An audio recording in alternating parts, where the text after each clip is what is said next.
વડે બ્લોગ ચાલુ કર્યો હે જીઓ પાવર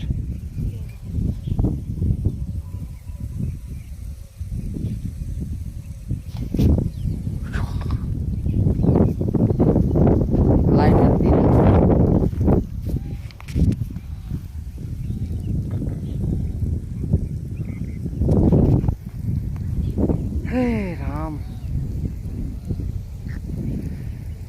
હમણાં તાપ જેવો પડે કાળા ભટ્ટ થઈ ગયા રોડ ઉપર તો સાધનો હેડે ઢોં ઢોં ઢોં ઓય આવવાનું બાઈક એ નથી મહાનું બાઈક પડી ગયો એટલે રોડ છે એટલેથી ઓય આવવાનું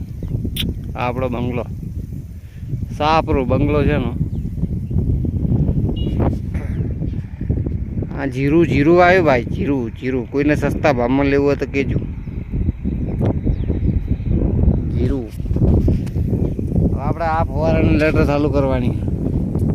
આ ફુવારો તો ઓકું હે